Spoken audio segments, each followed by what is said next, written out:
Quelle est la différence entre le voyant et le prophète? Quelle est la différence entre la voyance et la prophétie? C'est ce qu'on voit maintenant.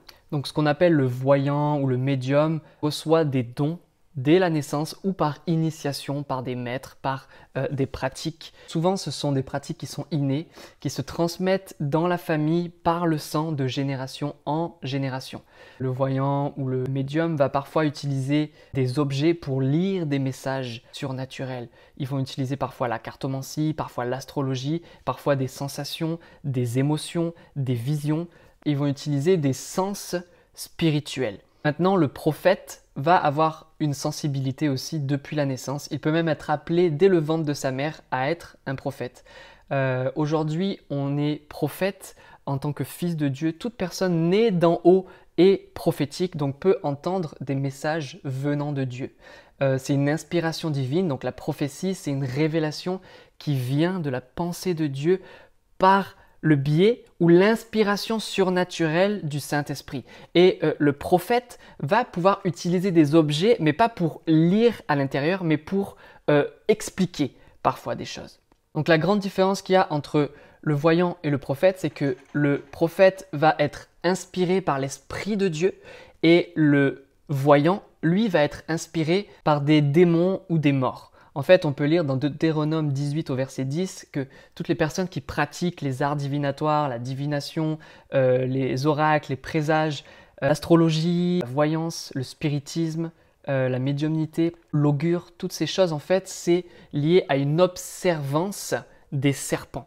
Et les serpents représentent, en fait, les démons. On peut lire dans Apocalypse 12 au verset 9, le grand dragon, le serpent ancien, celui qui est appelé le diable et le Satan. Jésus nous dit que depuis le commencement, on peut lire ça dans Jean 8, 44, il ne se tient pas dans la vérité parce qu'il n'y a pas de vérité en lui. Et lorsqu'il ment, il parle de son propre fond puisqu'il est menteur, lui, le père du mensonge. Tu vas me dire, oui, mais il y a des devins ou il y a des voyants ou des médiums qui disent des vérités.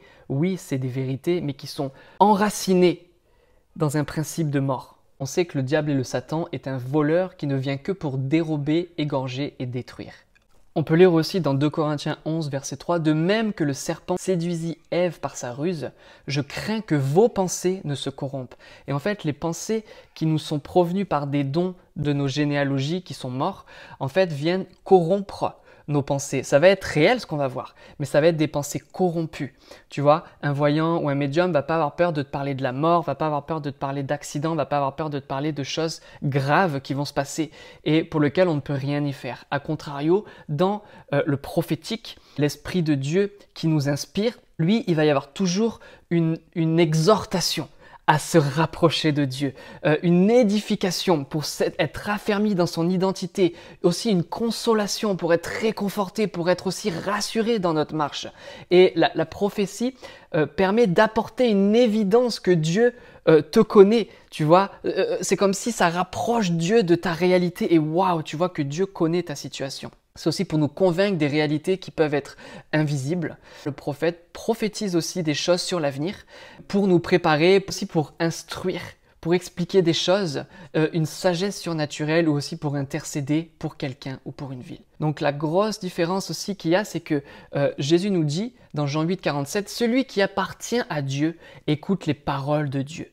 Si vous ne les écoutez pas, c'est parce que vous ne lui appartenez pas. » Donc celui qui se tient dans la vérité parle la vie, parle la consolation, parle le réconfort, parle la guérison. Quand Dieu me montre un problème chez quelqu'un, c'est pas juste pour parler de son problème, c'est parce que Dieu a une solution à son problème.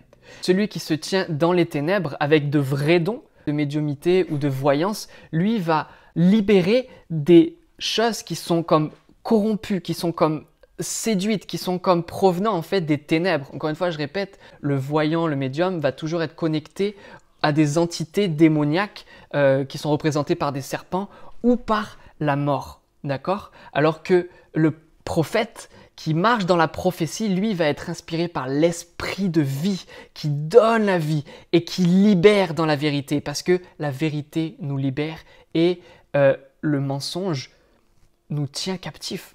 Et quand Dieu nous dit que ce sont des abominations, il sait que ça va pour nous détruire et nous tuer.